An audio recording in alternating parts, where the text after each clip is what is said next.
tajuk yang sangat penting untuk kita bincangkan untuk kepentingan kemaslahatan kita bersama.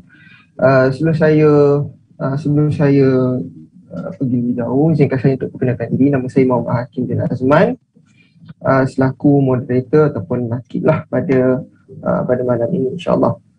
Jadi untuk malam ini kita akan membincangkan tentang tajuk alternatif terbaik untuk TVET bagi pembangunan mampan. Jadi kita nak tahulah apa itu TVET dan macam mana kita nak mengaplikasikan TVET ini dalam nak membangunkan negara kita. Jadi insyaAllah pada malam ini kita akan bersama dengan pengerusi Kluster Sains dan Pembangunan Mampan Dua Hikmat Abim, Datuk Profesor Dr. Kamarul Azizi Ibrahim, selaku bentang kita pada malam ini. InsyaAllah tanpa melengahkan masa lagi, saya menyerahkan kepada Datuk Profesor untuk membentangkan tajuk kita pada malam ini. Silakan. Okey, terima kasih Muhammad Hakim.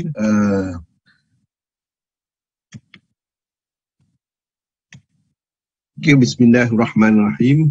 Alhamdulillah rabbil alamin wassalatu wassalamu ala syafil anbiya wal mursalin wa ala alihi wa sahbihi ajma'in. Pertama saya ucapkan terima kasih kepada rakan-rakan yang sudi untuk mendengar satu perkara yang sebenarnya saya tidak akan bincang di TVET. Apa yang saya akan bincangkan ialah alternatif terbaik untuk TVET.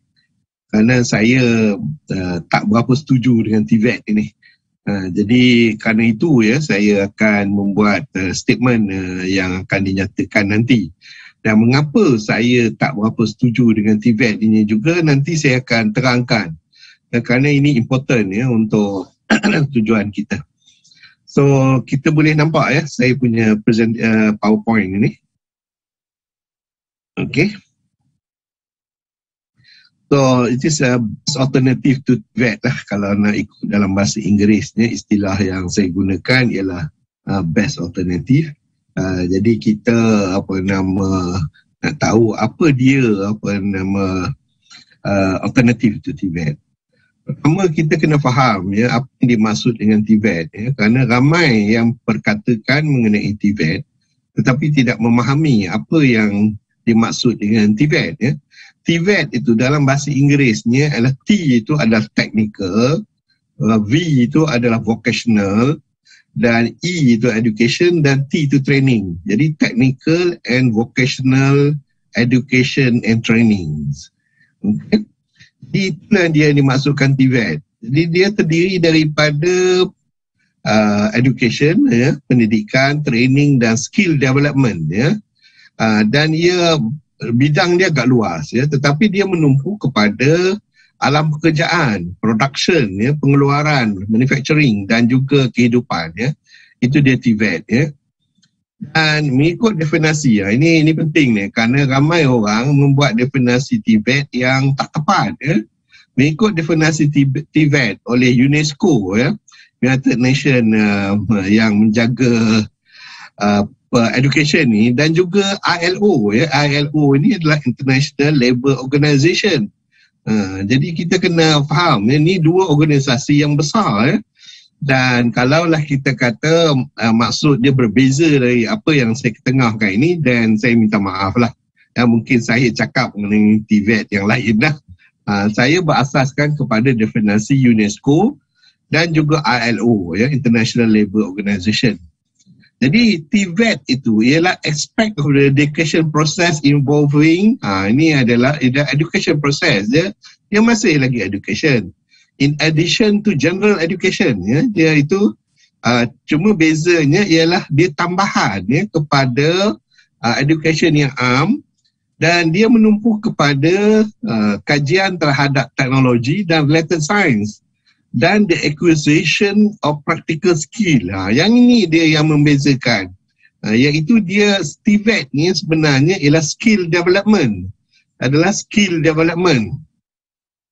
attitude, understanding dan knowledge related to occupant sendiri.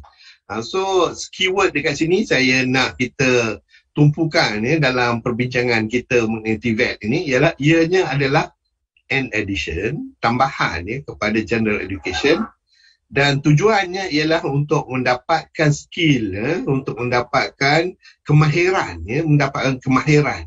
Jadi di sini yang kadang-kadang banyak isu lah bila kita bincangkan hal ini. Jadi tumpuannya ialah kepada something yang soft skill, dan termasuk juga soft skill dalam kita cuba memahami TVET ini, termasuk juga soft skill seperti contoh communication, negotiation, and teamwork apa semualah. So itu dia TVET, TVET yang harus kita faham. Dan ia berbeza dengan apa yang kita panggil sebagai intellectual work. Intellectual work ialah berbeza dengan manual work, iaitu kerja yang menggunakan tangan. So TVET ini selalunya kita tak masukkan dalam kategori intellectual. Kita anggapkan ianya adalah satu pekerjaan manual. Satu pekerjaan manual. Jadi dengan itu kita katakan TVET ini dianggapkan sebagai bukannya white collar lah, tetapi lebih kepada technician dan lain-lain lagi. So ini juga penting untuk kita faham kedudukan graduan TVET itu nanti.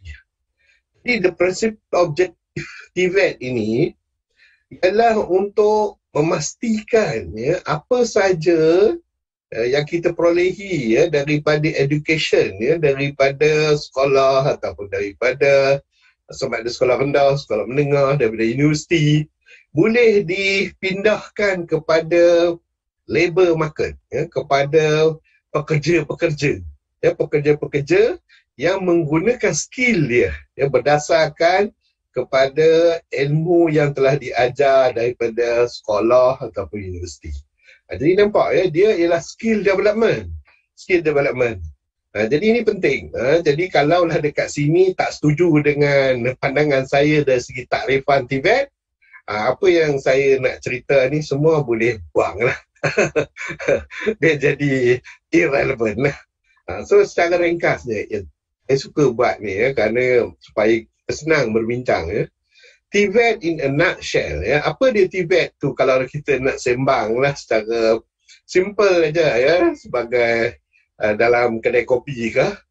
So TVET itu ialah kalau Ministry of Education, dia Ministry of Education handle science, teknologi yang kita panggil STEM sekarang ni in secondary school, dan ini kita dalam Ministry of Education, Kementerian Ajaran mengatakan higher order thinking, kita panggil sebagai higher order thinking. Apa pula dalam Ministry of Human Resources pula support technical education dan training in technical colleges. So yang ini dinamakan skill honing, maknanya cuba memperbaiki skill kita, iaitu usaha manual kita. So di sini TVET dengan daripada Ministry of Education Malaysia dan Kementerian Human Resource adalah satu jambatan menghubungkan antara keduanya. So itu dia TVET all about. That's why saya kata TVET tak sesuai digunakan masa ini. Mengapa saya kata begitu? The first factor yang perlu kita fikirkan ialah dan cuba kita perhatikan adalah realiti dia, Malaysian education system. Kita tengok ni Ministry of Education, Ministry of Higher Education, kita ada primary school, kita ada secondary school, kita ada tertiary studies. Minta maaf lah saya guna bahasa Inggeris ni. Pasal talk saya ni saya juga buat di luar negara. So national exam ada lower secondary apa semua. Perhatikan kita dalam sistem education system kita ada dah technical school. Ada technical school ke bawah Malaysian education system? Ya ada. Kita bukan hanya technical school saja, kita ada vocational school pun di bawah Malaysian education system. Jadi kalau somebody yang nak introduce TVET, sama ada dia tak pernah memahami Malaysian education system ataupun dia mencadangkan sesuatu foreign, alien daripada luar dan tak memahami bagaimana sistem education kita. Jadi daripada sini pun, this is the first reason why kita tak sah go for TVET. Ya, kerana for present education system ni much better already. Kita tak perlu fikir dah.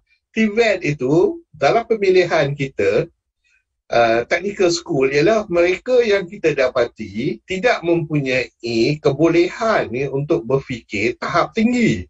Jadi bila mereka tidak boleh berfikir pada tahap tinggi, mungkin daripada peperiksaan, kita akan minta mereka rather than pergi ke normal channel kepada universiti dan lain-lain, ataupun sekolah yang berikutnya, maka mereka akan pergi kepada technical school. Dan bagi yang agak rendah lagi dia punya kebolehan dia ya dalam high level order of thinking, maka kita hantar kepada vocational school. Itu sistem Malaysia. Jadi saya agak surprise lah bila tengok ada universiti yang nak tawar TVET. What's happening? Mereka ni pun nak ikut style Jerman ke? Jerman pun mengikut sistem Malaysia ya. Dan sistem Malaysia ni sama macam sistem British. Jadi inilah dia perkara-perkara kadang-kadang kita hanya mencadangkan kalau nak ikut-ikut. Dan saya rasa kita tak salah buat macam tu ya. Tak salah buat macam tu ya. Kita dah ada sistem kita sendiri dan saya tabiklah mengatakan bahawa Malaysian education system sekurang-kurangnya dari segi strukturnya dah cantik dah. Dah cantik dah. Tak payah kita nak tambahkan lagi ataupun daripada universiti yang level dia supposed to be high level thinking, dia nak turunkan diri dia supaya menjadi pekerja manual.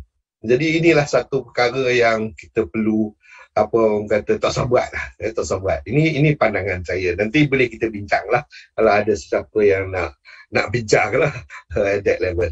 Okay, itu reality. Dan reminder, ya, ini reminder yang kadang-kadang kita lupa ya bahawa keadaan semasa kita masa kini. Masa kini ya, kita is already gone to the fourth industrial revolution. Ya, iaitu industri 4.0. Dalam industri 1.0, kita buat mechanization. Dalam industri 2.0, kita buat production. Iaitu dengan ramai-ramai kerja, maka kita akan dapat output yang tinggi. Dalam 3.0, kita pergi kepada automation. Ya, rather than menumpu kepada pekerja-pekerja, kita menumpu kepada mesin ya, untuk memastikan output yield kita akan bertambah. Dan sekarang ni, by the way, bagi yang masih lagi ketinggalan zaman tu, kita ni dah industri 4.0. Dalam industri 4.0, bukan sahaja kita akan automate production itu, tetapi alat yang automation itu sendiri boleh berfikir. Jadi itulah dia, itu yang dinamakan smart factory. Jadi, kalaulah kita decide, ya, katakan, ini dia contoh dia. Ramai tu ada buat kerja ramai-ramai apa semua. Dan dia ulang benda-benda ni beribu kali ya. Kalau datang kat Penang dulu dalam masa saya masih mengajar kat USM, memang ini kerja dah pelajar tu. Kalau dia main tukang apa orang kata ikat sajalah beribu-ribu kali. Itulah dia namanya manual ya, kerja secara manual. Dia berbeza ya, berbeza dengan Industrial 4.0 yang orang kata memerlukan intelijen ya, memerlukan intelijen yang tidak ada. So itu perkara yang kedua yang kita katakan bahawa tak sesuai TVET ni ya, tak sesuai TVET ni. Okey. Jadi ini jangan lupa ya, jangan lupa kita ni dah sekarang Industri 4.0 ya, Industri 4.0. Okey. Dan apa yang berlaku ya, kalau kita tengok TVET itu ya, dari segi description yang saya telah berikan tadi dan takrifan daripada ILO dan UNESCO ya, kita dapati TVET ni yang sebenarnya dia adalah labor based economy ya. Kalau kita cakap mengenai ekonomi ya, pembangunan, ianya adalah labor based economy. So kalau kita bercakap mengenai IR4 dan 5G, dia hanya kontradik yang sebenarnya. In actual fact, TVET ini is IR2. So that means, adakah kita nak go back ke belakang? Ya? Walhal progress kita dah jadi IR 4.0. Again, kalau ada siapa nak berbincang mengenai perkara ni dengan saya, boleh kita bincang, ya. Tetapi itulah unfortunately baru-baru ni ada satu seminar mengenai perkara ni, tapi itulah unfortunately-nya orang yang membincangkannya pun tak tahu apa dia TVET. Okay? So the best alternative lah. So sekarang saya rasa kita tak usah fikir dah pasal TVET. Biarlah dia ada kat sekolah, kita ada technical school, kita ada vocational school. Saya rasa mereka dah buat agak terbaik lah. Dan saya respect mereka, ya, kerana membuat cadangan diadakan TVET itu di vocational dan primary school yang dijalankan oleh Kementerian Pelajaran Malaysia, KPM. Dekat sini memang saya tabik kat KPM dan mereka memang bijak dan mereka telah melaksanakan perkara yang even pensyarah-pensyarah yang decide untuk introduce TVET ni tak fikir pun. Okay, so apa dia best alternative to TVET? Kan ni at the end of the day we need to find out. TVET ni kalau dah kita decide tak nak buat, apa kita nak buat? Jadi ini pun penting juga. So the best alternative to TVET yang sebenarnya ialah knowledge economy, ya. Kalau TVET tadi, dia kalau kita nak istilahkan dalam ekonomi, ianya adalah labor based economy, ya. Jadi untuk mengganti TVET ini, we have to go to knowledge economy, ya. Ilmu berasaskan kepada ekonomi, berasaskan ilmu, ya, berasaskan ilmu. So, knowledge based economy ini penting, ya, sekarang ni, ya. Especially kita dalam IR 4.0 dan juga dalam 5G ini. Okay, jadi apa dia knowledge economy, ya? Mengikut OECD, ya, iaitu negara-negara yang dah maju, pada 1996, ya, dia cakap knowledge economy adalah relies on ideas rather than on physical activity. Ini penting ni, ya. Dia bergantung kepada pemikiran, ya, ideas dan bukannya physical activity. Ingat tak tadi TVET? Apa tujuan TVET? Untuk meningkatkan kelebihan dalam fizikal ataupun skill. Jadi maknanya knowledge economy ini berlawanan dengan physical ability. Dan dia akan transform nanti daripada labor market kepada knowledge market.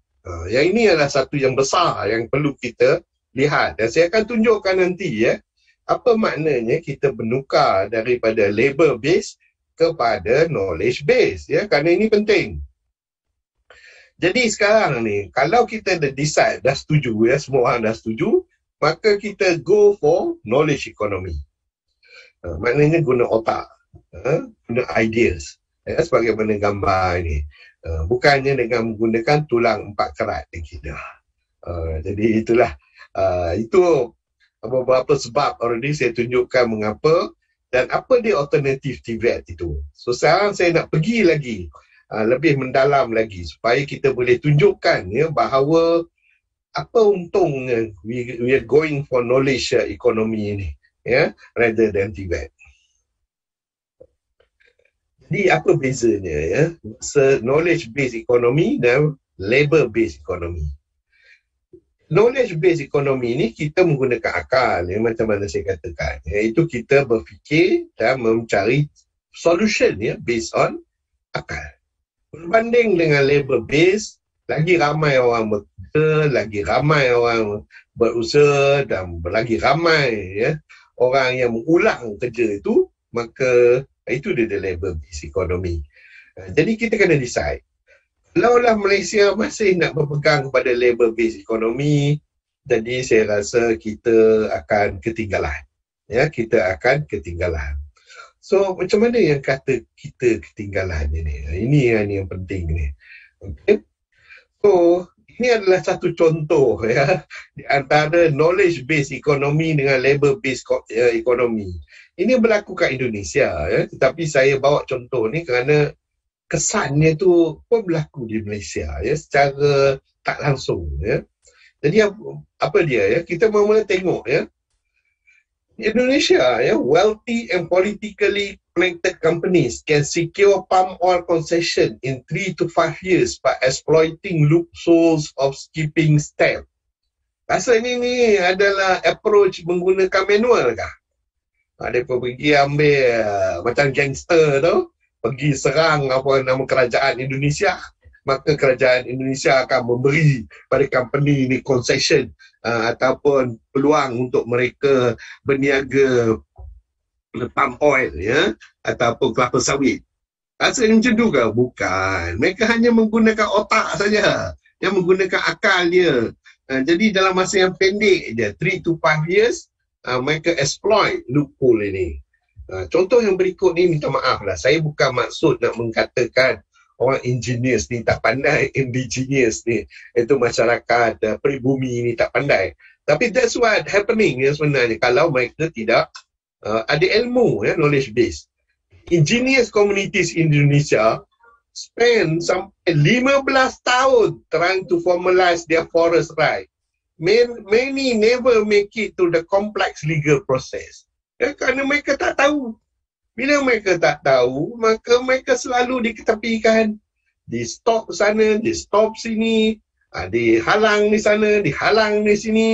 Dan mereka pula menggunakan apa orang kata labor base dengan membawa parang lah, membawa macam-macam lah, dan menunjukkan bahawa di mana labor base ini, itu menggunakan dekat ini, takkan pergi ke mana. So ini adalah contoh yang very simple untuk kita faham apa berlaku apabila kita ada ilmu berbanding dengan kita tidak ada ilmu. Okay.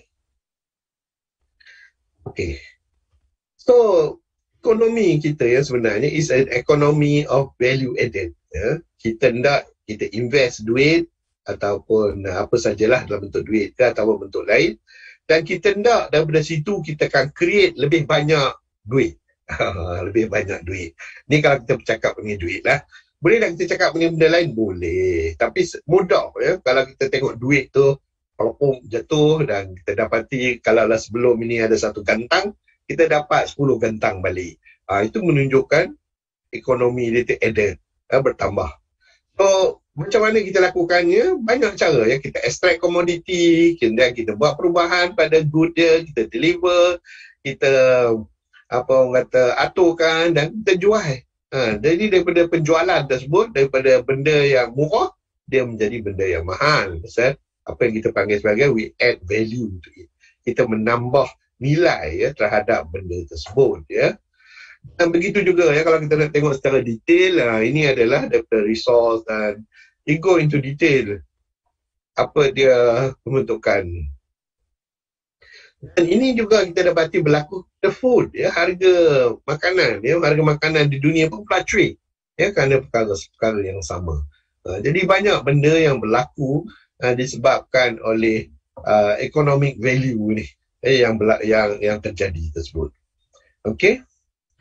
So, apa yang kita nak ialah sustainable development. Apa dia sustainable development? Tadi saya kata untuk pembangunan mampan. Ya, mampan itu is lestari ataupun mampan. Ya, itu istilah yang digunakan oleh kerajaan Malaysia. Ya, dan dalam silibus Kementerian Pelajaran sekarang ini, dalam tingkatan 4, ya, diajar penghantar kelestarian. Dan saya ucapkan tahniah jugalah kepada KPM kerana telah mula merangkak terhadap pembangunan mampan ini ataupun pembangunan lestari ini yang menjadi forte saya pada ketika ini. Jadi apa dia pembangunan mampan ini? Ini ditakrifkan oleh World di United Nations ya, dipanggil sebagai the Brundtland definition. Development that meets the need of the present, iaitu pembangunan yang mengambil keperluan semasa tanpa compromising, tanpa dia melepaskan the ability of future generation to meet their own needs. Ya. Jadi future generation pun kita tinggal juga sebahagian daripada resources supaya mereka boleh perlu untuk keperluan mereka. So contohnya sebagai contoh ni lah bapa ni. So dia akan membawa anak dia sekali ya. Ini pembangunan ini, model pembangunan ini akan challenge the conventional form of development. Dia melawan kaedah pembangunan yang ada sekarang ni. Pertama, dia akan reconcile the ecological. Kita akan tengok dari segi ekologi. Nanti saya akan terangkan daripada social dan economic dimension of development. Bukan hanya pada ekonomi saja. Tadi kita bincang pasal ekonomi saja. Nanti saya tunjukkan untuk pembangunan mampan ataupun lestari, kita perlu mengambil kira ekologi dan sosial, dan juga biophysical limit pada growth itu sendiri, kerana dunia kita ini ada had dia, dan the price of ecosystem service untuk memastikan dia mengikut eco yang ada. Dan agenda ini akan include juga social justice across the current and the future generation. Jadi ini penting. Tiga-tiga ni kita akan cuba timbangkan supaya dia menjadi satu perkara yang menjadi asas kepada pembangunan itu sendiri. So, Sustainable Development Goal dalam nutshell adalah 17 parameter ini, iaitu bermula dengan no poverty, tanpa kelaparan, no poverty, tanpa kemiskinan. Nombor 2 ialah tanpa kelaparan. Ketiga, good health, dan seterusnya. Ada 17 goal yang perlu dicapai untuk kita memperolehi yang dipanggil sebagai Sustainable Development. Okay. So, ada 17 Sustainable Development Goal, ada 169 associated target, dan 200 lebih kurang 31 indicators. Jadi semua ini adalah boleh kita gunakan dalam report card bagi sebuah negara, bagi sebuah tempat, bagi sebuah negeri, bagi sebuah daerah. Kalaulah kita nak pastikan adakah pembangunan tersebut adalah sustainable ataupun tidak. So let's open into Sustainable Development Goal ini supaya kita faham mengapa yang kita perlu Sustainable Development Goal ini. Dalam surah Al-Baqarah ayat 259, Allah menceritakan mengenai satu orang. Dia melalui satu bandar dan dia lihat semuanya dalam keadaan runtuh. Bandar itu dalam keadaan runtuh. Jadi dia bertanya kepada Allah, oh Allah, bagaimana kau boleh menghidupkan semuanya ni? Maka Allah tunjukkan dengan mematikan orang ni, dan apabila dia sedar balik, dia dapati kawasan itu telah membangun. Jadi dalam Quran pun mula daripada surah Al-Baqarah. Al-Baqarah ni surah yang kedua lepas surah Al-Fatihah. Dah cerita mengenai pembangunan. So ia menunjukkan pembangunan ni penting. Pembangunan ni penting. So apa dia development ni? The idea of progress. The idea of progress. Kita bermula daripada individu. Seorang bayi yang dilahirkan, dia mula-mula tak reti merangkak. Dan dia reti merangkak. Dia tengok kakak dia, abang dia dah mula berjalan, maka dia pun ikut mula berjalan. Dan kalau kita perhatikan, kalau kita ada anak kecil, kita akan dapati, dan anak yang pertama selalunya dia akan berjalan lambat sikit berbanding dengan anak yang kedua. Karena anak yang kedua dia dah perhati abang dia atau kakak dia dah pandai, maka dia akan tiru. Jadi rupanya manusia ni bermula dengan peniruan, dia tiru abang dia dulu. Jadi memang ini satu konsep yang agak unik yang kita kena faham. Kalau kita tak erti nak buat, elok kita tiru dulu. Kemudian dari situ, maka kita akan belajar apa yang patut kita buat. So, dan ini dari individu, family, village, state, country, regional, dan akhirnya global. It is a socio-economic change. Perubahan socio-economic change. Perubahan ini. Inilah dinamakan progress. Jadi jangan pula kita ketinggalan. Duduk atau kita tengok lepas semua orang dah pergi, kita masih lagi duduk kat belakang. So, cuma itulah development ni ada limit dia, resource limitation. Kalau kita tengok dari segi pembangunan, biasanya orang menggunakan GDP, gross domestic product, ataupun produk domestik kasar, selalunya digunakan KDNK. So, tapi yang ini dia tulis dalam bentuk duit selalunya. Jadi susahlah kalau kita tengok duit saja, tak nampak lah apa dia dari kesan kepada sumber, pada sumber. Jadi kalau kita tengok secara keseluruhan, dalam pembangunan ni, dia mengandungi bukan saja isu duit, tetapi juga mengandungi isu education mengenai isu labor, isu apa orang kata banyaklah, kilang dan lain-lain lagi. So, oleh kerana dunia kita ni hanya satu saja, jadi kita akan dapati bahawa memang ya, dunia kita hampir stres ya, disebabkan oleh komponen-komponen ya dalam kita ingin mencapai pembangunan ini, ya, sumber-sumber yang kita ambil ya supaya mencapai pembangunan ini. Jadi dunia kita satu ya, ingat ya, kita tak ada dunia lain. Ya, kita cuba cari ya satu planet yang boleh sesuai. Ianya terletak lebih kurang, saya difahamkan lebih kurang 1 juta cahaya ya. Jadi kalau nak pergi kat sana paling minimum 3 generasi.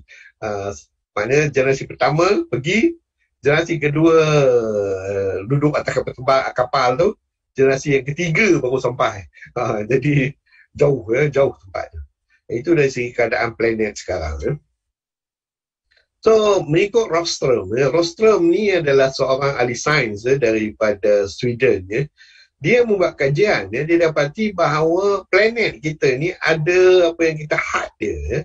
Di mana dia lihat, hadnya ni, sebagai contoh ialah CO2, jumlah CO2 yang kita boleh, dunia ni boleh tahan cuma 350 ppm saja.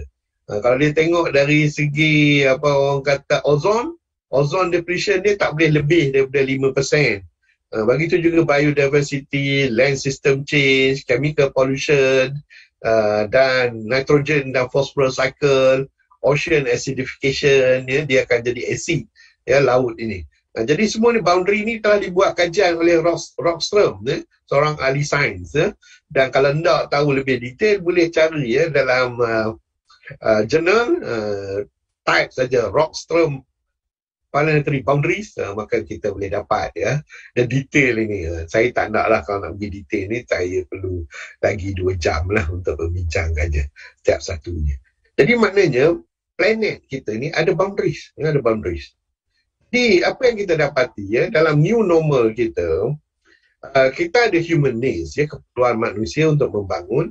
Kita ada planetary resources, kita ada planetary dynamics ya. Jadi kita jangan lupa ya, kita bukan hanya kita aja hidup kat dunia ni. Ada binatang, ada pokok, ada apa orang kata insek, serangga, dan ada ikan, ada macam-macam ya.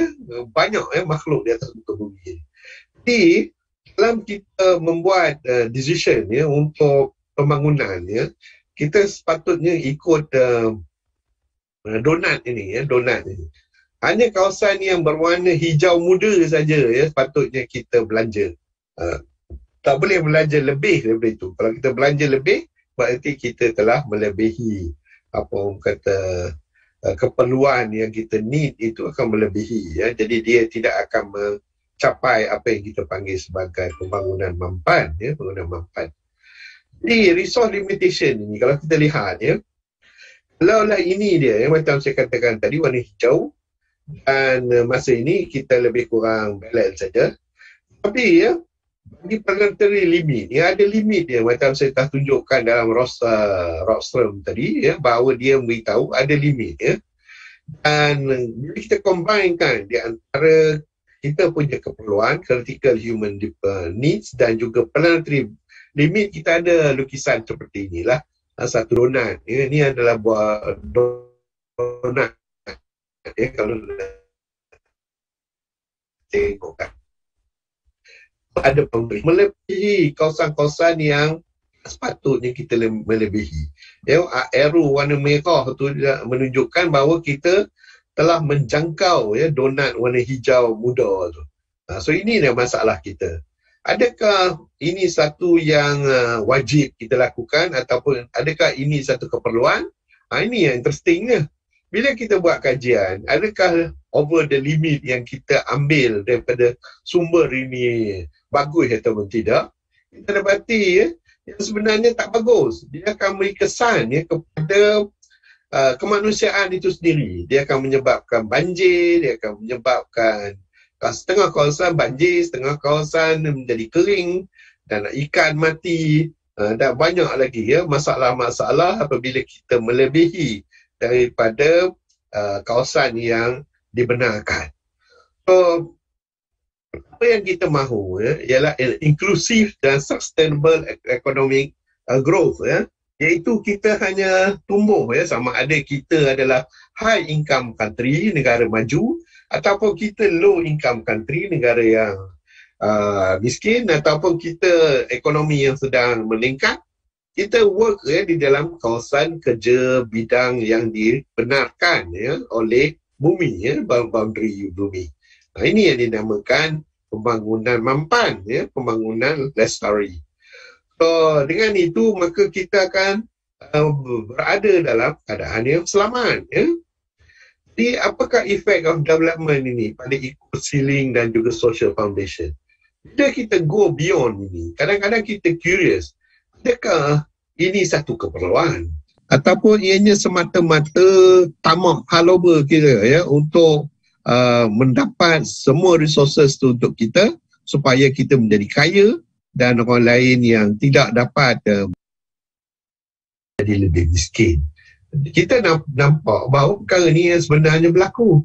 Iaitu kalaulah untuk end poverty, kita tak perlu sampai exceed orang kata pembangunan yang kita ada sekarang ini. Begitu juga untuk planet, kita dapati bahawa pressure ini di-create adalah oleh orang-orang yang tamak, orang yang tamak. Dan kita harap kita tidaklah tergolong dalam golongan ini. Okay? So, kita mesti ada development with the different, iaitu pembangunan yang berbeza, yang unik. Jadi dengan itu SDG, Sustainable Development Goal itu memberikan kita satu cara untuk kita membangun sambil at the same time mengurangkan kemiskinan, mengurangkan kelaparan dan juga mengurangkan perubahan cuaca, climate change, dan juga menjaga laut dan forest. So, the future that we want, that is apa yang kita panggilkan line, no one will be left behind, kerana kita tidak mahu ada orang yang tertinggal ke belakang. So, dunia yang baru yang kita harap kita akan capai ini adalah world free of poverty, tidak ada orang miskin lagi dah, tidak ada orang yang lapar, tidak ada orang berpenyakit, dan kita hendak semua kehidupan itu akan menjadi selesa untuk semua orang. So that is SDG all about. Dah diterima oleh 200 lebih negara pada September 2015, dan ini telah diterima oleh semua orang. So, 17 Sustainable Development Goals, 169 target, 231 unique indicators. Dan inilah yang menjadi apa orang kata target pada masa ini. So, siapakah yang memainkan peranan dalam memastikan perkara ini terjadi? SDG players, government. Memang itu adalah kewajipan mereka. Orang businessman bila berniaga janganlah melanggar perkara ini. Profesional yang menjalankan sebagai contoh engineer dan lain-lain, semua jangan langgar perkara ini juga. Civil societies macam ABIM dan semua ni kena remind masyarakat bahawa ini tak harus dilakukan.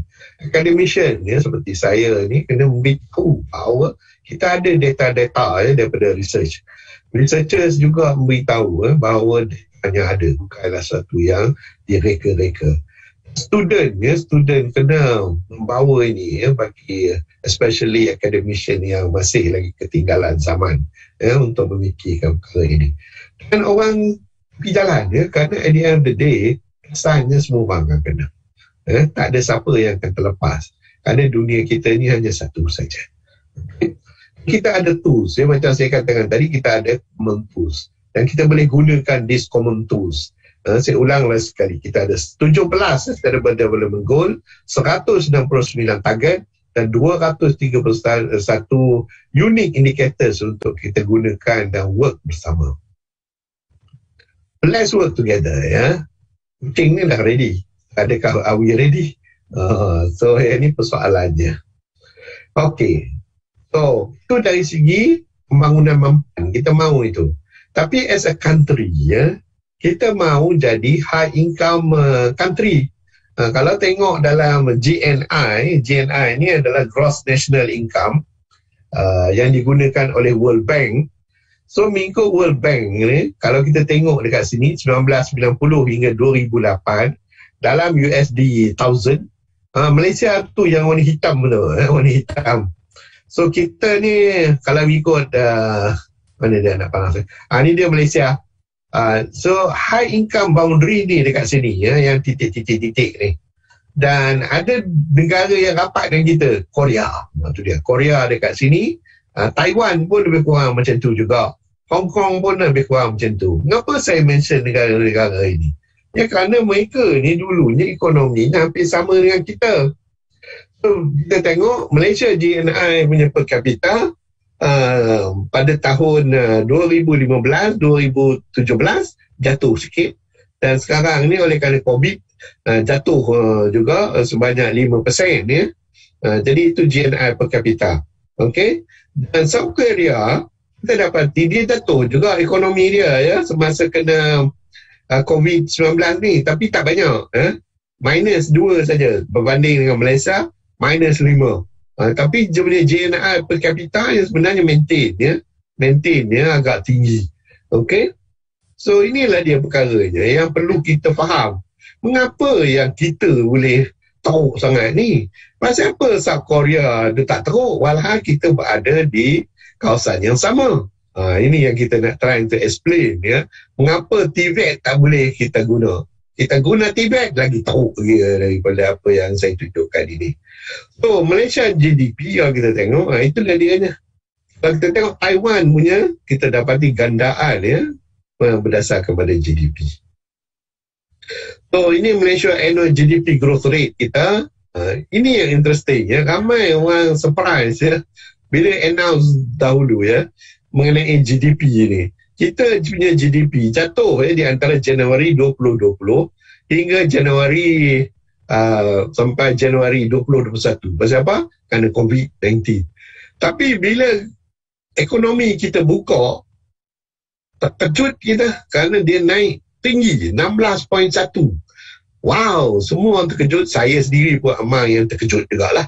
Tak tahulah tuan-tuan dan perempuan yang mendengar tu terkejut sama atau tidak. Ataupun tak sedar pun. Kadang-kadang kita benda ni, statistik ni kita tak baca pun. So, interestingly enough, 16.1. Mari kita tengok negara yang apa orang kata, yang Taiwan sebagai contoh yang kita compare selama ini. Taiwan cuma naik pada bulan Julai tersebut cuma 7.43% GDP growth dia. Mengapa Malaysia naik sampai 16? Taiwan sebuah negara yang maju naik hanya sedikit. Ramai ahli-ahli ekonomi mengatakan bahawa fundamental kita very good. Fundamental kita very good. Jadi saya pun nak tengoklah how good is the fundamental ataupun apa kita punya asas ekonomi Malaysia ni yang menyebabkan dapat naik banyak ni 16.1 ni berbanding dengan 7.43 untuk Taiwan yang juga mempunyai pembangunan yang tinggi. Jadi ini dia bukan strong fundamental with a market opening. Itu dia statement yang dikeluarkan lah. Dan kita boleh kata tahniah lah kepada kerajaan Malaysia kerana itu. Okay, tapi cukup ke nak cakap tahniah saja? Okay, let's look at the case for ASEAN Tigers ni. Yang ini very interesting. Dia ataupun dragon kadang-kadang dipanggil sebagai tiger ataupun kadang-kadang dipanggil sebagai dragon. So apakah dia negara-negara tersebut? South Korea, Taiwan, Singapura dengan Hong Kong. Mengapa saya tak ambil contoh Singapura dan Hong Kong? Kerana mereka ni menjadi maju dari segi ekonominya disebabkan oleh financial dealing financial dealing. Tapi South Korea dengan Taiwan adalah lebih kurang macam Malaysia cara mereka ekonomi dia bertambah adalah macam Malaysia. Jadi apa yang dia buat ialah mereka 21st century ni menjadi high income economies. Sebelum itu mereka macam kita, macam Malaysia. Actually nak buat cerita lah. Korea datang ke Malaysia untuk belajar masa kita tengah membangun dengan baik. Begitu juga Taiwan datang kat Malaysia ya untuk belajar. Tetapi mereka melebihi. Mereka belajar daripada Malaysia bahawa kita perlu ada electronics assembly, proses electronic assembly. Dan banyaklah Korea belajar. Begitu juga Taiwan datang kat Malaysia untuk belajar. Actually daripada datang kat Penang lah, kerana saya daripada Penang, dan kami welcome mereka lah kerana mereka ingin belajar. Tetapi itulah yang interesting.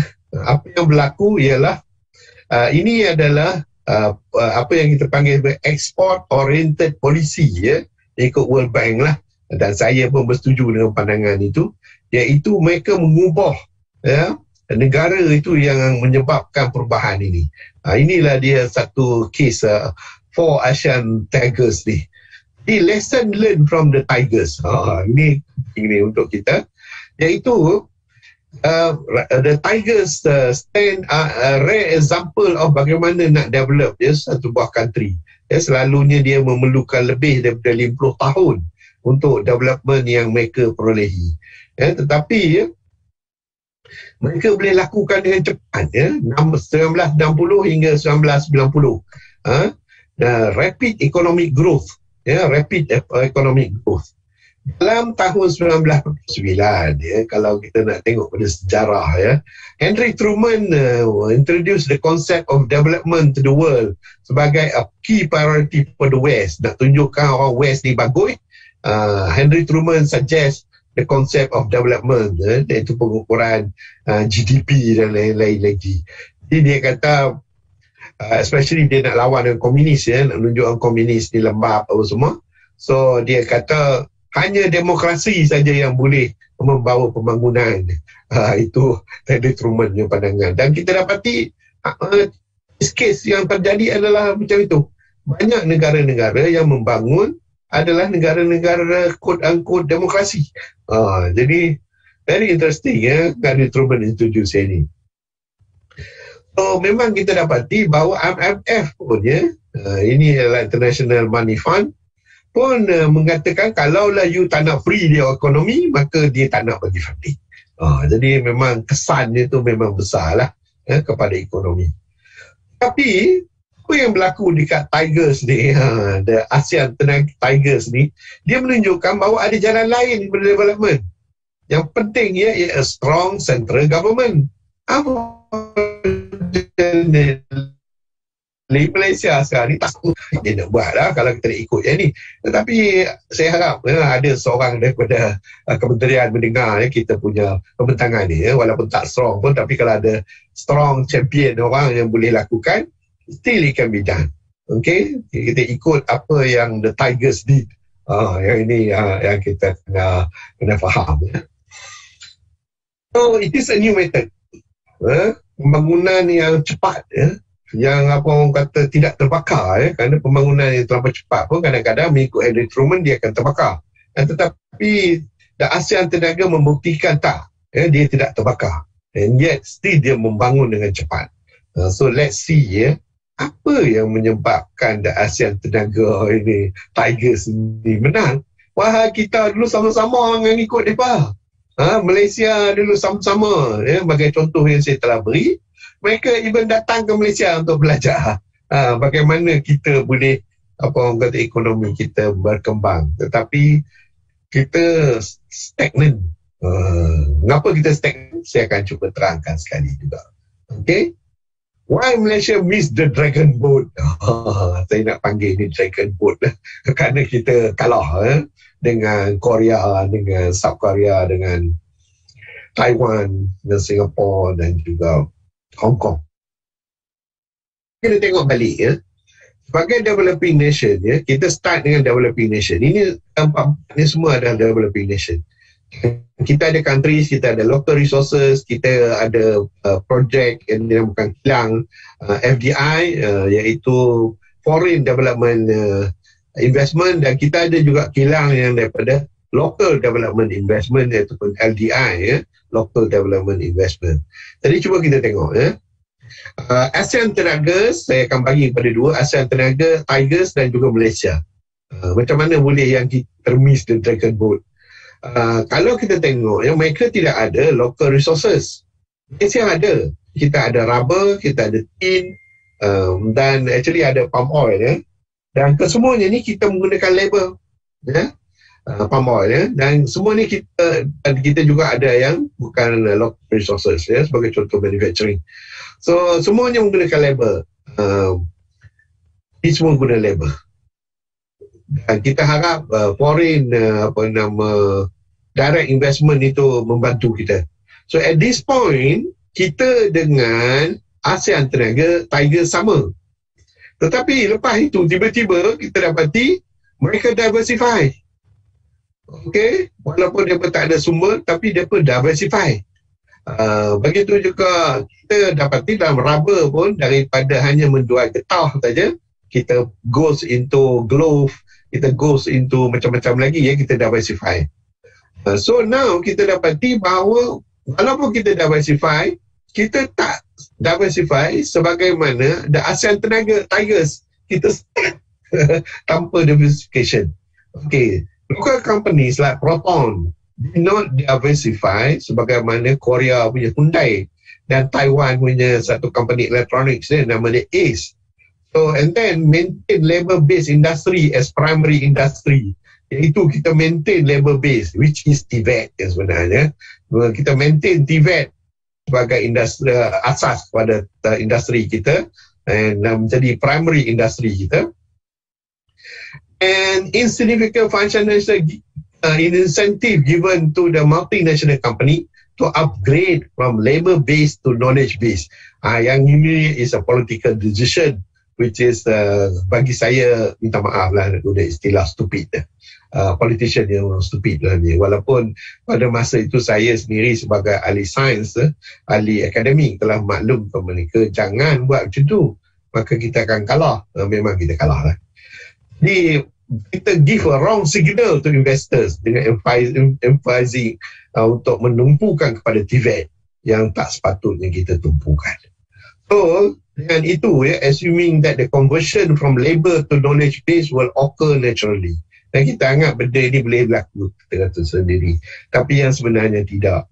Jadi apa yang berlaku ialah a bad political decision, kerana kita tak diversify. Fundamentally, limit kita telah sampai, kerana diversification kita agak lemah. Jadi dengan itu, kita kena tengok apa lagi perkara yang menyebabkan kita miss the dragon boat.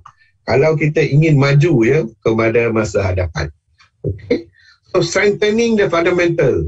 Macam mana kita nak strengthen the fundamental yang kita ada ni? Walaupun kita have a good fundamental, tetapi we need to strengthen it. So macam mana nak buatnya? We have to go back to the value chain.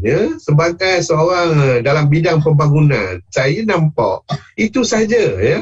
We go back to the value chain. Value chain iaitu rantai nilai. Rantai nilai. Kalaulah kita tak pergi kat situ, maka kita takkan dapat buat penyelesaian yang baik.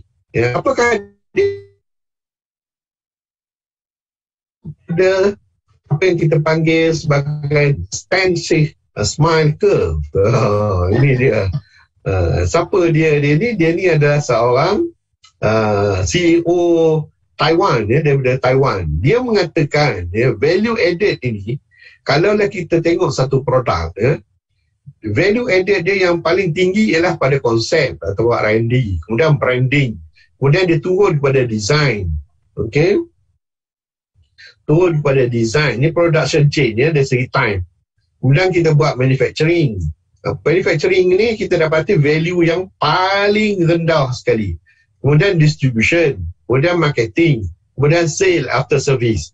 So this is the model yang kalaulah kita untuk manufacturing sepatutnya tengok. Perhatikan manufacturing. Dekat sinilah apa yang kita istilahkan sebagai labor base ataupun assembly process.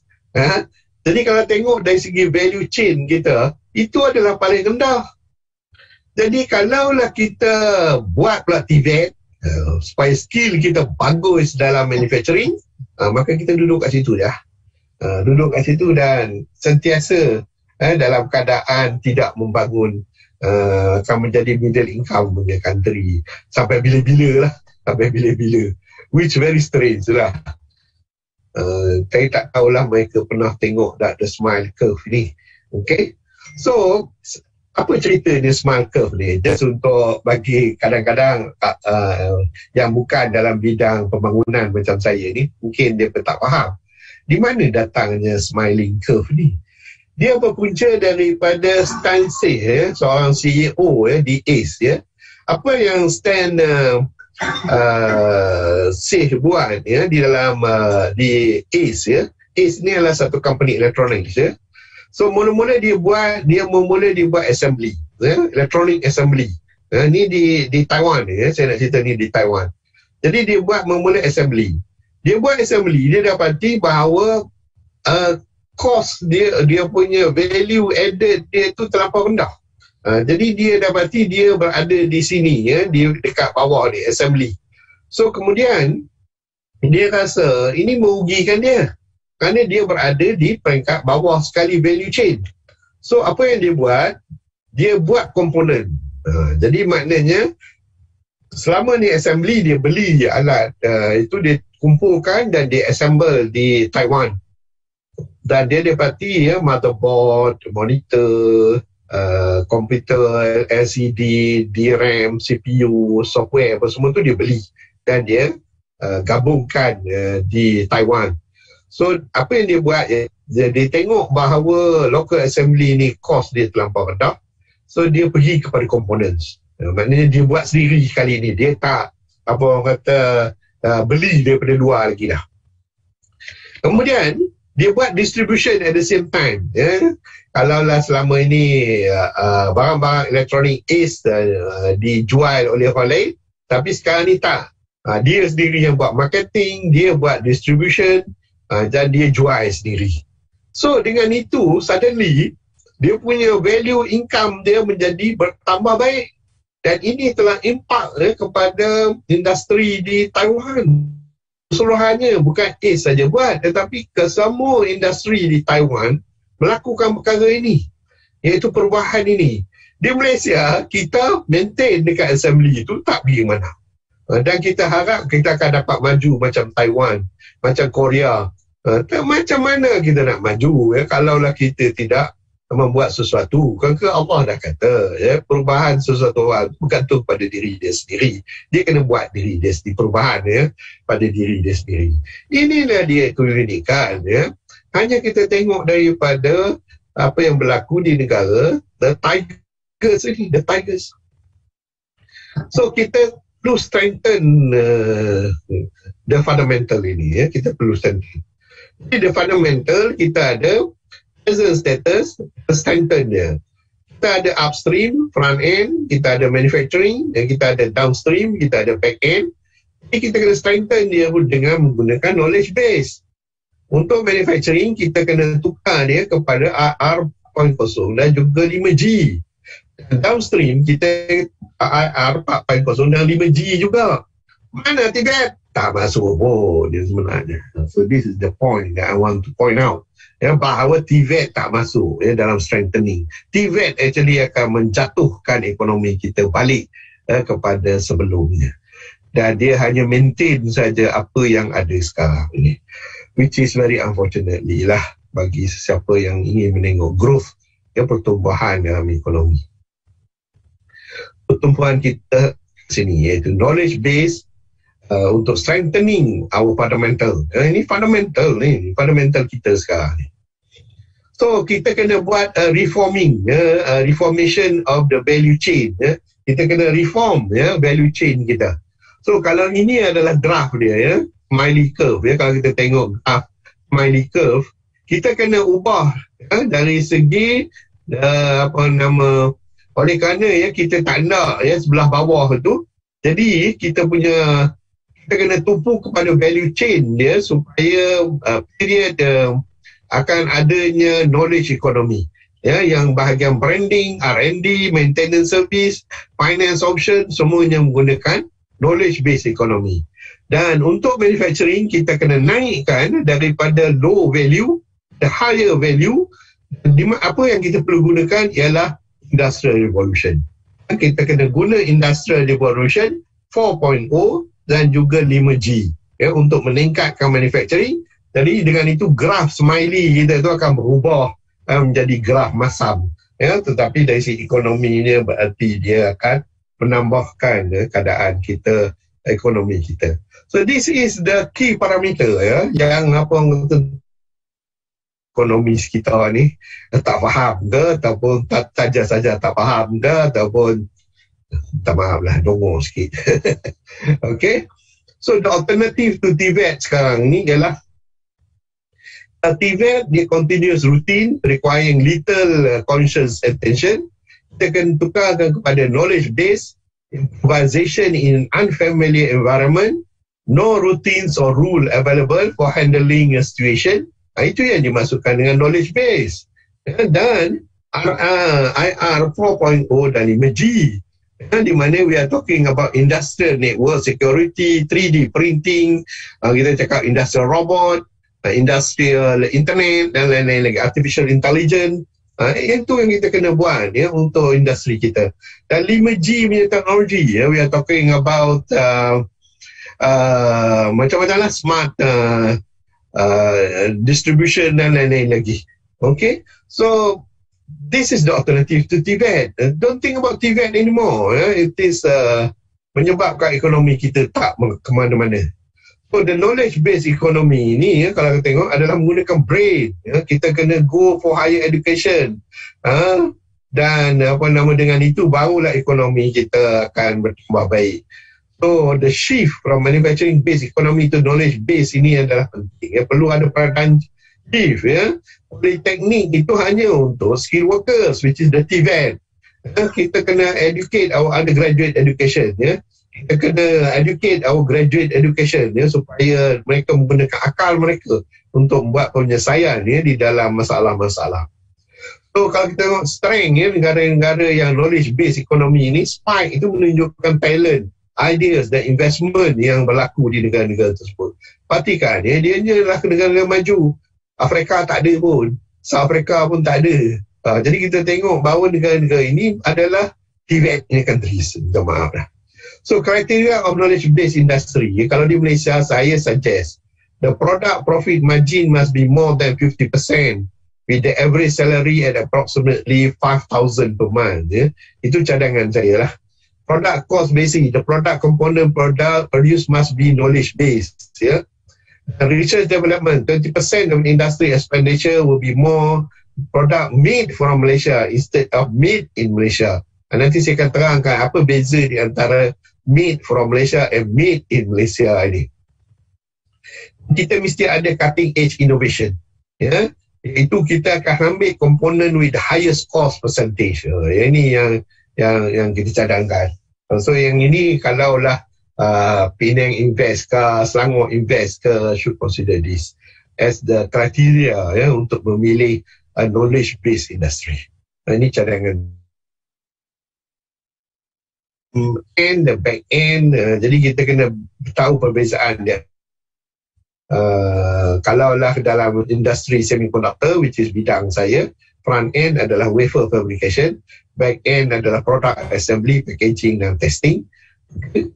So, ada petroleum dan coal, kita pergi kepada front end, berbeza dengan back end. Selecting the right industry ini adalah satu bukanlah yang mudah, ya. Kita jangan cari the low low tree saja, ya, low profit tree saja. We need to the high profit tree, ya, sebagai contoh gambar ni. Dan wang kena support, ya, the development, dan semua orang sama, ya. Kita kena buat pilihan, ya, mana yang terbaik, dan perlu lakukan, ya, injection, ya, dalam hal tersebut. So, selalu yang jadi terutama apa yang tak erti bidang semiconductor ni, mereka buat research dalam packaging. Research on packaging is an R&D track, ya, nama saja research. So, kita top of the world in packaging, tapi lowest value in product chain, ya, kerana packaging ni, sebenarnya yang kita telah tunjuk dalam smiley curve tersebut adalah dalam sektor manufacturing, ya. Jadi tak gunalah kita jadi pandai pun. Tadi pandai dengan amang orang bodoh, ya, quote unquote, minta maaf lah, terkasar sikit. Okay, so apa yang berlaku ialah ramai, ya, student saya, ya, saya boleh bagi tahu student saya lah, berlaku brain drain. Mereka sekarang ni bekerja dekat Singapura, bekerja dekat Taiwan, dan belajar, bekerja di merata-rata dunia. Ramai yang bertanya dekat saya, Prof, since you mention about all this knowledge base, why don't you do something about the country? Saya kata minta maaf lah, saya ni cuma academician. I can put a suggestion, but if the politician doesn't have the will, then I cannot do anything. So that is what happened. Labor force kita kebanyakannya dah lari ke tempat lain, dan apa yang kita dapat hanyalah yang rendah, yang mempunyai ilmu yang rendah. Apa yang saya maksudkan meet in Malaysia with meet from Malaysia. Dan kalau kita tengok, tekan handphone kadang-kadang kalau kita buka, dan kita tengok, dia tu meet in Malaysia. Tetapi yang meet in Malaysia ini yang sebenarnya ialah CPU dia semuanya datang daripada negeri lain. Cuma kotaknya je yang datang daripada Malaysia. Casingnya dia saja datang dari Malaysia. Yang lainnya, yang mahal tu, dia punya CPU, dia punya Windows operating system, dia punya liquid crystal datang daripada negeri lain. Jadi kita bergantung kepada foreign partner. Yang ini yang menyebabkan kita punya ekonomi stagnan tu. Kita terlampau bergantung pada foreign partner. Jadi dengan itu sampai bila pun kita takkan orang kata menjadi negara maju. Jadi perlu develop our own technological development. Kita perlu membuat investment efficiency. Jadi dengan itulah barulah kita boleh maju ke depan. So kita kena tengok balik the PC supply chain, dan kita tengok semiconductor industry supply chain, product design, semiconductor fab, component, and finally assembly. Dan assembly datang kat Malaysia, the cheapest. Okay. So the stand smart curve ini penting untuk kita. So kita mendapat profit margin yang tinggi, we have to go to the site, and bukannya driver, iaitu dia punya software untuk pastikan dia boleh terbang dengan accurate. By the way, masa saya buat presentation ni dekat kelas saya beritahulah Saddam Hussein telah dijumpai oleh sensor yang dibuat di Pulau Pinang. So, kerana saya one of the consultant untuk menyediakan sensor tersebut. Okay, so just untuk maklumat kita lah. Tapi tak apalah, Saddam Hussein dah tak ada. Okay, cost analysis as a tool. Yang ini yang bila saya present ni kat Penang State, daripada demam tu. Tak tahulah mereka tak reti nak buat. So daripada situ kita boleh dapat produk yang mana yang kita manufacture di Malaysia, dia akan mendapat keuntungan yang tertinggi. So yang ini kita boleh buat satu activity based cost, dan kita boleh lihat yang mana yang tinggi dan mana yang rendah, dan bagi setiap komponen tersebut kita boleh determine. Sebagai contoh, yang ini akhirnya tak berjaya diproduce Google Nexus One. Dan kita dapati apa komponen yang termahal, dan kalau boleh kita ambil yang itu sebagai komponen yang dimanufacture di Malaysia. So LED cost pun kita tengok baru-baru inilah yang mula pergi kepada chip.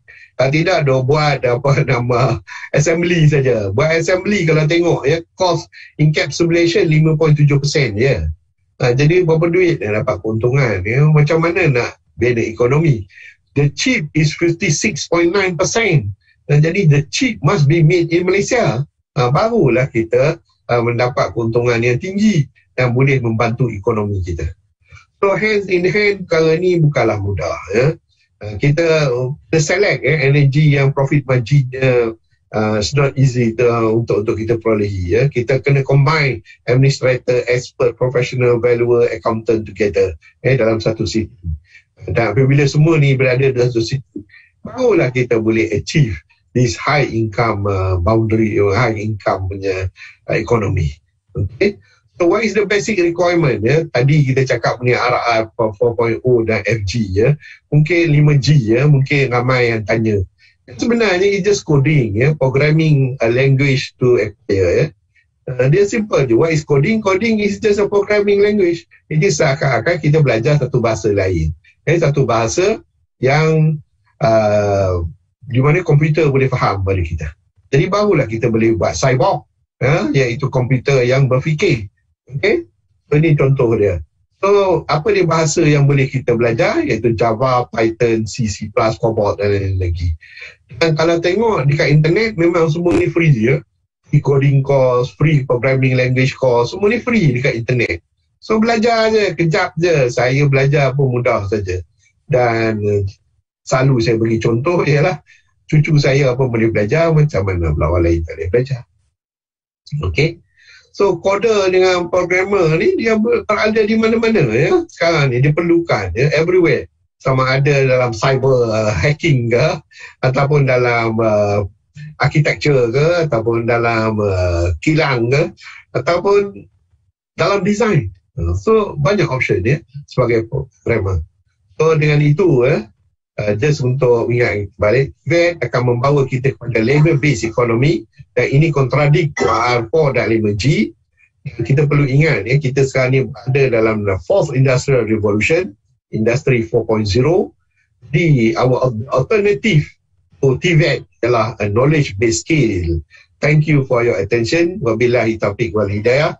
Assalamualaikum warahmatullahi wabarakatuh. Waalaikumsalam warahmatullahi wabarakatuh. Terima kasih kepada Dato' Profesor Dr. Kamrul Aziz Ibrahim atas pembentangan sebentar tadi. Saya rasa kita ada banyak input lah yang boleh kita ambil untuk manfaat kita bersama. Kita tahu apa kekurangan TVET yang telah dibentangkan oleh Dato' Profesor tadi, dan Dato' Profesor pun memberikan cadangan alternatif yang baik untuk menggantikan TVET, untuk kita bangunkan, untuk memajukan negara kita lah. Jadi seterusnya saya akan membuka ruang perbincangan kepada hadirin sekalian untuk sesi soal jawab ataupun untuk diskusi apa-apa. Saya bukalah ruang untuk semuanya. Assalamualaikum bro. Waalaikumsalam. Bro, Arifin. So, pertamanya terima kasihlah pada Prof yang bagi talk ni. Kalau hari tu saya jolok nak suruh cerita TVET je. So, hari ni lebih daripada TVET kan lah. Okay. Saya ada beberapa soalan Prof. Soalan yang pertama ialah berkaitan dengan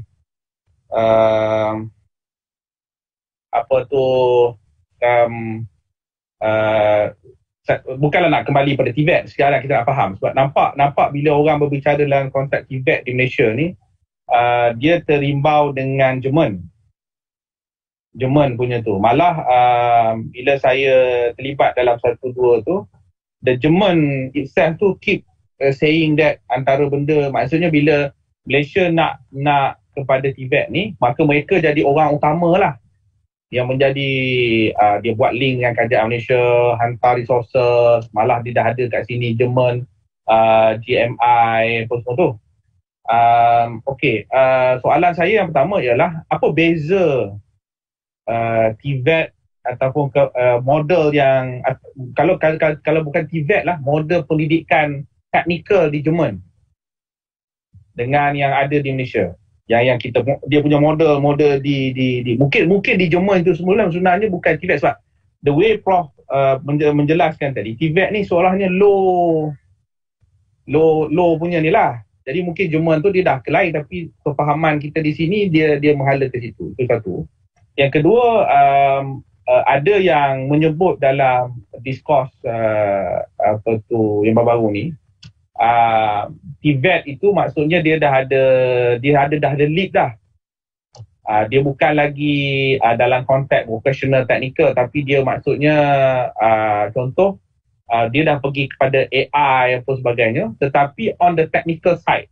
Sebab bila dia nak jadi adakah itu ada dia punya nak minta penjelasan Prof lah tentang hal itu. Okey, soalan saya yang pertama. Soalan yang kedua adalah berkaitan dengan knowledge based society tu kan. Okey. Kalau kita nak ambil China lah Prof, sebab Prof saya tertarik tadi Prof sebut sebagai apa dragon yang kita draw apa sebagainya tu. Kalau kita nak ambil cara China perceive dan melihat pada education dan the way dia buat apa sebagainya kan, dia apa tu, adakah model dia tu, adakah dia ada hybrid juga? Maksudnya ada section technical perkilangan yang dia jadikan sebagai capacity, tapi dalam masa sama kepada knowledge base high skill worker ni pun dia ada. Sebab dia rakyat ramai kan. Jadi yang itu saya nak tanya dengan Prof lah. Sebab saya setuju pandangan Prof tadi, sebab bila kita tengok juga rakan-rakan kita di yang bagus-bagus ni, kadang dia tak duduk dalam negara lah. Dia keluar. Begitu. Right. Terima kasih, Prof. Okey, terima kasih Khairul. Nak kena jawab Khairul punya dulu ni. Pasal dia yang suggest sebenarnya yang saya bentang ni. Apa nama TVET ini. Memang ya, kebanyakan TVET di Malaysia sekarang ni, mengapa ramai followers ialah kerana kerajaan Jerman memang give full support lah dalam hal ini. Dan the German Center itu pun ada dekat Penang ya, sebenarnya. Dan tak mengherankanlah satu perkara macam negara kita ni, kalau ada negara lain sanggup pump in duit yang katakan dia bagi dalam 100 juta, kita tahulah bila dia pump in 100 juta, dia akan mendapat balik daripada kita 1 bilion. Itu kan biasalah. So dalam TVET ini ya, bagi saya pandang dia rendah sebenarnya kerana bagi saya ianya berdasar kepada takrifan UNESCO dan ILO. Kecuali kita nak guna takrifan di Jerman ya. Dalam hal ini memang Jerman saja yang memberi takrifan yang berbeza. Walau apa pun ya, dia still menggunakan istilah TVET tu. TVET itu macam saya katakanlah, maksudnya ialah technical vocational. So sama ada you akan masukkan AI ke later ke semuanya itu, you kena ingat TVET ialah is a skill base ataupun dalam ILO punya konsep ialah labor base. Maknanya dia menggunakan tangan. Sebagai contoh ya, kita buat keris. Saya boleh buat keris dalam masa 3 hari, ataupun you boleh buat keris mengikut style menggunakan manual saja, dan you dapat keris yang amat cantik. Tak boleh lawan lah dengan keris yang dibuat dengan menggunakan knowledge base, kata sebagai contoh. Tetapi you dapat satu je lah. Saya boleh buat 1000 keris ya, dalam satu masa. So sekarang ni the issue is depend kat kita lah. Kalaulah kita mahu satu benda yang perfect, sampai orang kata nak sentuh pun kita takut, that is TVET yang dibawa oleh Germany. Dan for me dia tak sesuai untuk kita. Tetapi kalau di Germany, saya boleh nampak dia sesuai kerana masyarakat dia berbeza dengan kita. Bagi dia apa yang kita panggil sebagai skill itu di Jerman dia underrate, kita underrate orang yang ada skill ni. Kita tak berapa beri orang kata kedudukan yang tinggi ya. Sebagai contoh, seorang sculpture, dia buat cantik lah bentuk tu, tapi bagi saya tak ada apa, still batu is batu. So again bergantung. Ini satu orang kata culture kita lah, culture kita. So bagi saya masih berpegang, kalaulah Taiwan maintain dengan TVET, mereka takkan semaju dalam Tiger punya group itu. Itu yang the reason saya bawa itu. So AI bukannya TVET sebenarnya. You kalaulah kat mana yang you nak guna tangan you untuk buat AI? Kalau you kata artificial intelligence you buat guna tangan, something wrong with you lah. I suggest baca lagi balik buku AI. AI ni, kalaulah kita tak guna programming, kita tak boleh buat. Cuma yang kalau nak ada manualnya, itu cuma ada mechanical system tu saja. Mechanical system tu pun ada kita menggunakan knowledge base ya, kerana kita kena fikir macam mana nak buat hydraulic dia, macam mana nak buat tangan dia bergerak cepat, macam mana nak pastikan tak ada restriction, macam mana nak, itu semua bukannya skill. Skill ni macam saya katakan tadi lah, kalaulah kita nak buat keris, saya guna keris kerana mudah untuk kita faham. Nak buat keris ni, kalau siapa yang tahu macam mana nak buat keris, seorang yang ada skill TVET, dia akan buat keris yang amat cantik. Lengkuk dia tu ada 10. Tetapi memang knowledge base pun boleh buat. Dia dengan menggunakan robot. Kita boleh buat dengan robot, kita boleh dapat 10. Tapi taklah secantik yang orang yang buat dengan skill. So isu sekarang ni nak buat banyak ke nak buat satu. So itu jadi isu saya lah. And mengenai China dia memang, so dia sebuah negara yang besar. Mereka ada dua-dua, mereka ada hybrid lah. Mereka ada yang ikut manual dan ada yang mengikut knowledge base.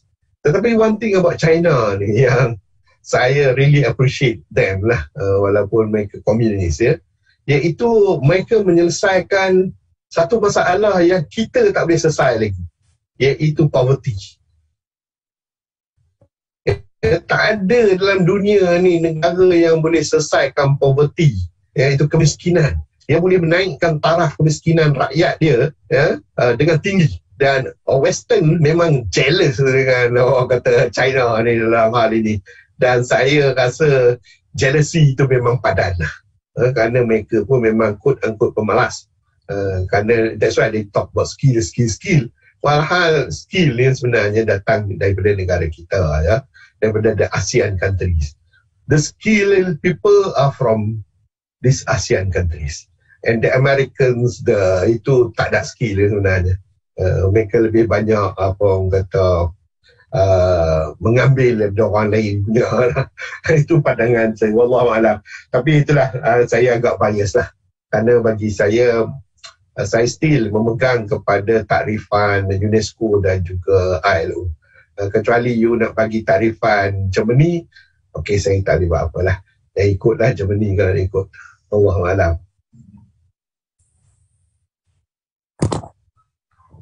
Assalamualaikum Prof. Waalaikumsalam. Saya Khairul. Okey. Dalam education line jugalah kita. Semua saya daripada teknikal. Cuma nak tanya dengan Prof, bila sebut TVET, saya memang hampir dengan TVET lah, dengan education line. Cuma ada juga yang dia nyatakan upgrading kepada TVET ni salah satunya adalah higher TVET ataupun HTVET. Yang mana berdasarkan apa yang Prof cakap tu, konten untuk yang berkaitan dengan knowledge base tu, benda tu saya tengok ada di situ. Prof buat apa dengan Prof kat situ? Itu yang pertama. Yang kedua yang saya nak highlight pada Prof adalah tentang betul sekarang kalau Malaysia menumpukan industri 4.0 dan juga lebih kepada line 5G untuk lebih pada teknologi. Compare dengan Jepun, kalau ikut sekarang ni ada juga yang mengatakan why kita nak maintain pada 4G sedangkan Jepun dah pergi society 5.0, which is relate dengan sustainable energy, berkaitan dengan berkaitan dengan usia tua, benda-benda macam tu. So mungkin Prof boleh bagi view kat situ jugalah, kan? Okey, tu je Prof. Okey, terima kasih. Saya dapat 2 soalan daripada Khairul. Jadi Khairul education pula. Okey, macam ni lah. Saya ni ahli fizik. Saya ahli fizik. Sebagai ahli fizik, saya berpegang kepada takrifan yang original. Saya pegang kepada takrifan yang original. Kalaulah Khairul kata dalam TVET pun ada knowledge base, cuma saya nak soal balik lah. Dekat mana yang pasal bagi saya TVET means kita gunakan tenaga 4 karat. Kalaulah takrifan you Khairul lain daripada itu, dan saya tak boleh nak kata apalah. Dia bergantung pada takrifan kita lah. Prof yang Prof tafsirkan tu saya tidak ada argument. Betul Prof, memang betul. TVET itulah dia, memang betul lah. Yang dikatakan skill itulah TVET. Saya tidak ada argument kat situ. Cuma ada institusi yang mengadakan satu upgrading macam mana Prof cakap, which is which is knowledge base tu, dengan dia letak H kat situ, HTVET ataupun higher TVET kat situ. Itu yang saya Carol, can I ask you something? Ya, Kalau you agree dengan saya punya takrifan, saya punya takrifan dalam simple wordnya ialah ianya adalah manual, maknanya bergantung pada tulang 4 kerat. Kalau you buat H kat depan itu, adakah maknanya takrifan dia dah bertukar daripada tulang 4 kerat kepada akal? Kalau you kata gitu, then I cannot say anything lah. Because you dah tukar takrifan. Betul. So whether you buat H ke, you buat apa pun, tetapi kalau dia tidak bergantung pada tulang 4 kerat, that is not TVET. To me lah. To me. And kalau you cakap dengan orang Jerman pun,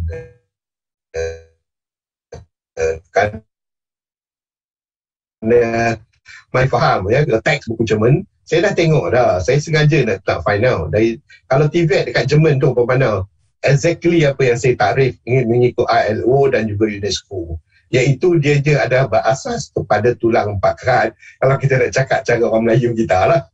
So itu dari segi takrifan. Sama ada nak tambah itu saya tak berani nak cakap lah. Yang itu kalau you tukar takrifan, saya surrender lah. Kerana again, saya ahli fizik, saya very precise dalam itu. Mengenai 4G dengan 5G ni, you kena ingat one thing. 4G dia ada limitation dia. Actually kita dekat Malaysia ni sebenarnya 3G. Sepatutnya kita lompat 4G tu terus kepada 5G. Kerana 5G ni, one thing dia yang unik dia, yang tak tahulah ramai orang tahu ataupun tidak. 5G ni berfungsi dalam bentuk multiple frequency. Multiple frequency. Jadi bila saya kata multiple frequency ni, dia tidak menggunakan satu frekuensi saja. Dalam istilah kami bidang fizik gelombang, kami kata dia akan tag atas gelombang yang kedua. So yang ini sebenarnya satu inovasi yang amat penting. Bagi saya, kalau Malaysia tinggal 4G dan terus meloncat pada 5G, saya akan minta, saya tabik. Kerana dia akan menyelesaikan banyak masalah, terutama masalah luar bandar. Bagi saya, 5G sesuai digunakan di luar bandar. Kalau dia still insist nak go for 4G, itu maknanya dia masih menumpukan sistem komunikasi itu berasaskan orang bandar. Bukannya orang luar bandar. Walaupun mereka duk bising kata luar bandar tak bagus lah, line tak ada lah, apa semua tak ada. That is because you are stick with 3G dan going for 4G. Kalau you tinggalkan 4G dan you go directly to 5G, you won't have this problem. So kalau tak faham, boleh contact saya lah. Saya boleh explain lebih detail. Ni nak cerita ni panjang ni nak cerita. Tapi just untuk maklumat. Malam. Betul bro.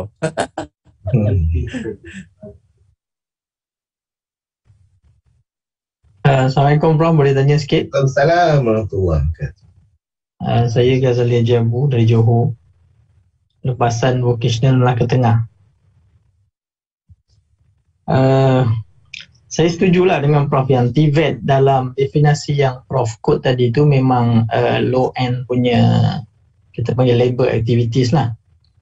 Cuma pada hari ini kalau kita lihat low end activities untuk manufacturing ni, kalau dulu kita itu digunakan sebagai dasar kerajaan untuk create employment. Jadi semua kita kata yang tak ada peluang untuk sambung belajar, dia akan mengisi pasaran buruh, kilang dan sebagainya lah. Kalau tahun 90-an saya ingat kita ada banyak industri perkilangan yang naik di Malaysia. Tapi hari ini kalau kita tengok pasaran buruh, low end job ni kebanyakannya dah diisi oleh foreign workers. Dan bukan graduan lah, maknanya lepasan TVET yang so-called TVET yang dihasilkan pada hari ini, kalau banyak sekolah vocational kita pun dah ada diploma, Politeknik is another thing.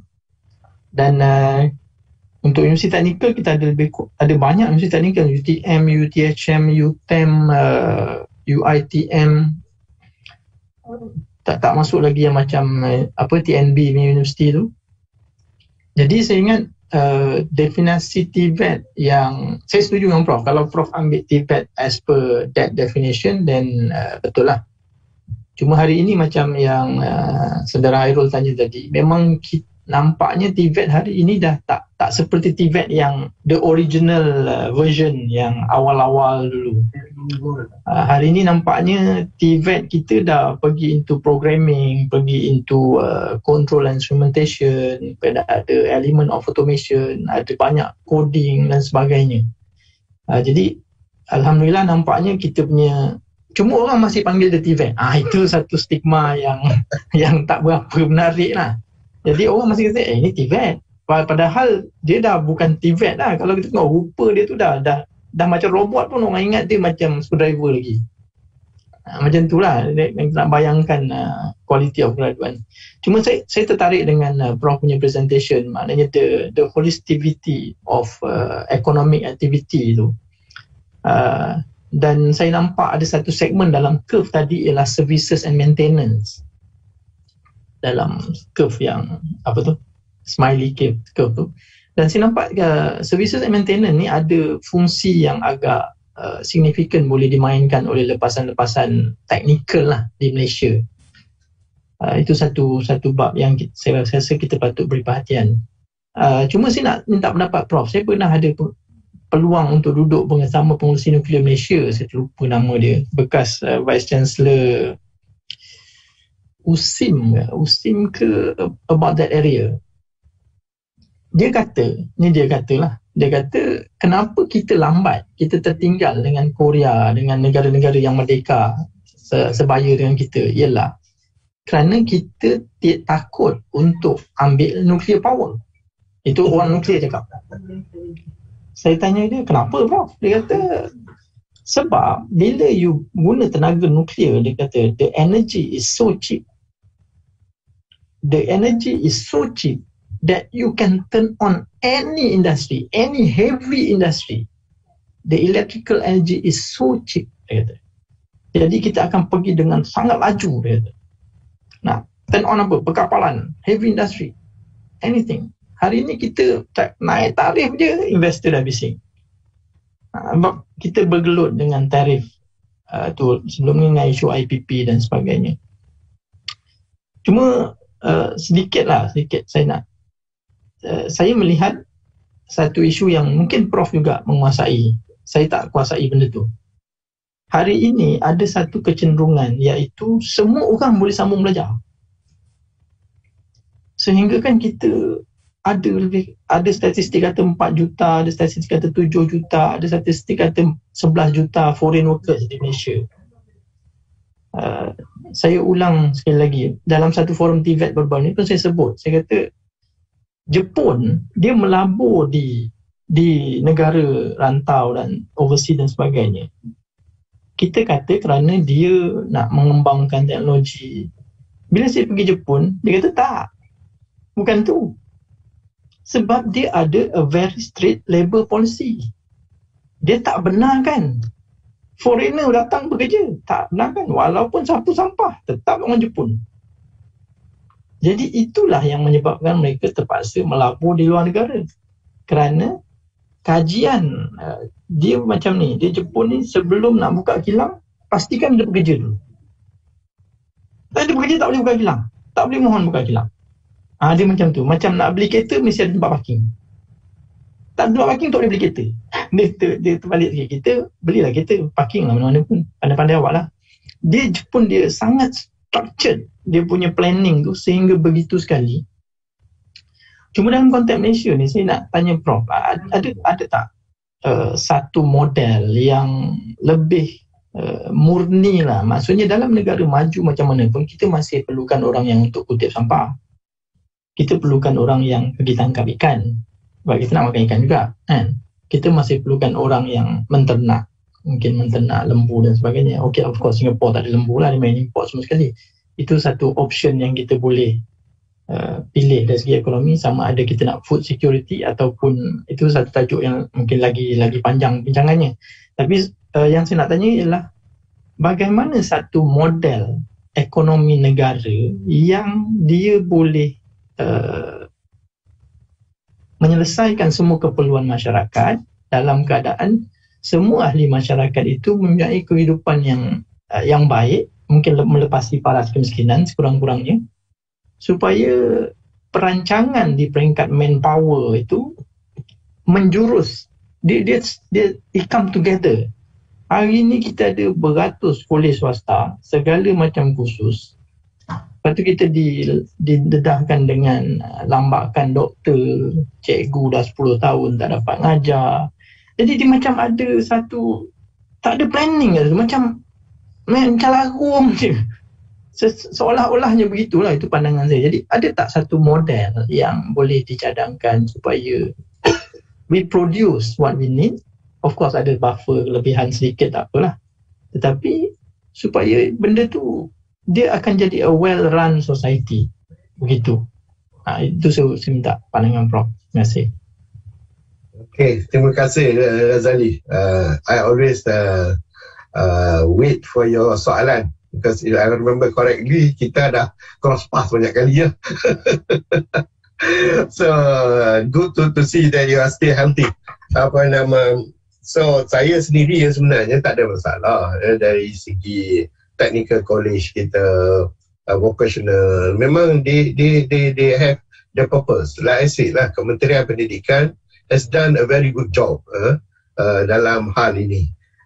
Tetapi one thing kita kena ingat bila kita tukar takrif ni, dia jadi another issue lah. Bagi saya, kalau boleh, jangan kita guna istilah TVET ni, kerana dia a bit low.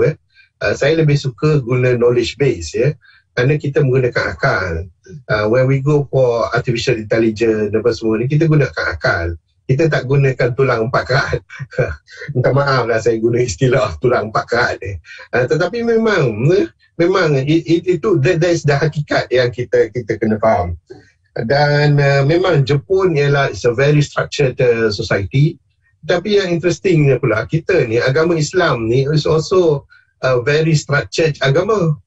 It's supposed to be life kita ni, Islam adalah kehidupan, a way of life.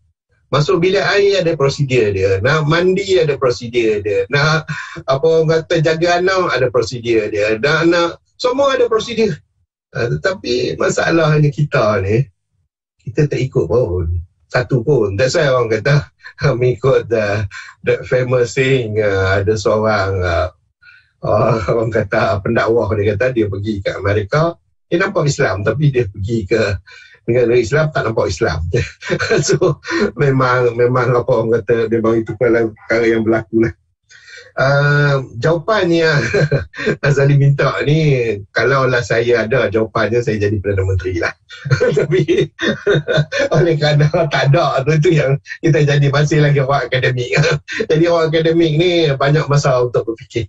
So dalam hal bila saya bawakan the knowledge base ni, I'm not against orang tangkap ikan. I'm not against apa orang kata orang sapu jalan. Tapi bagaimana you lakukan, yang itu yang make the difference. If you use tulang 4 kerat untuk sapu jalan, then for me it's no good. Kalau you guna tulang 4 kerat untuk menangkap ikan, then I don't agree with you.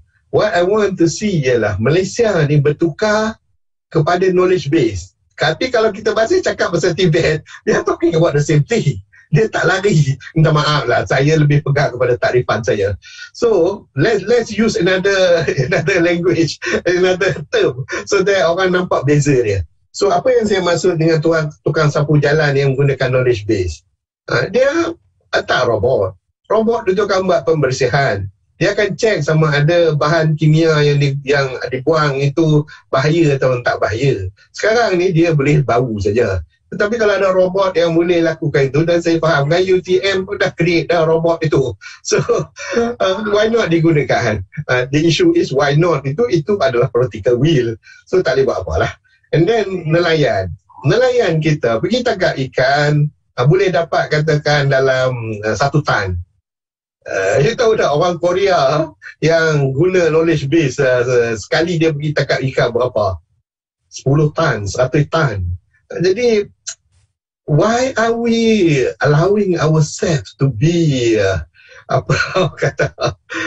ketinggalan ni? Mengapa? Walahan knowledge tu kita ada. Bukan saja kita ada, boleh kita applykan dengan mudah. Saya anggap macam vocational apa semua ni, mereka ada kepakaran dalam ini, iaitu mengubah tu.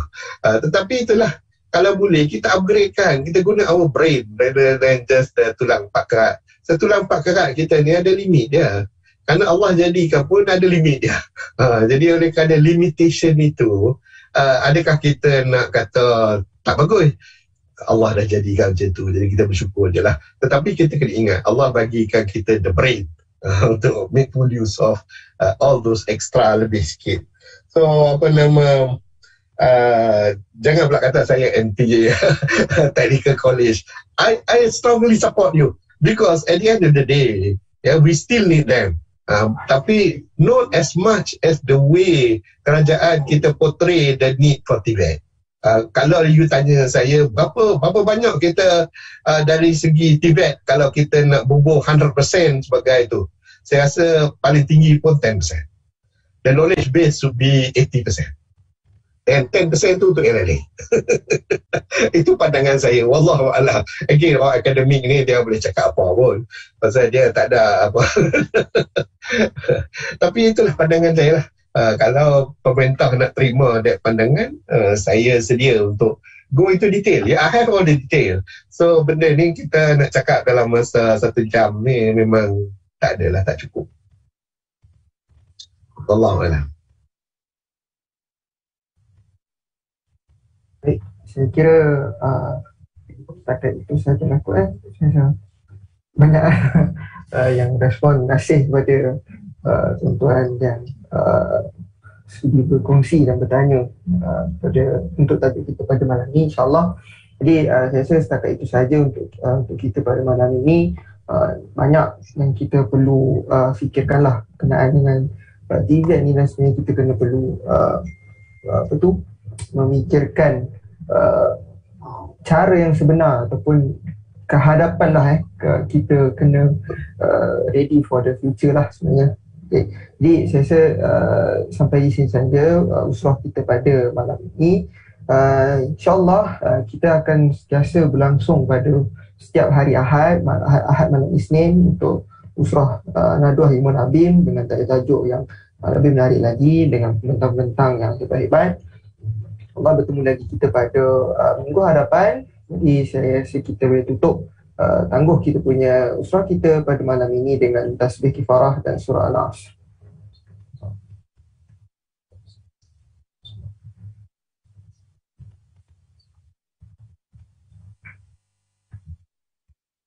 Terima kasih kepada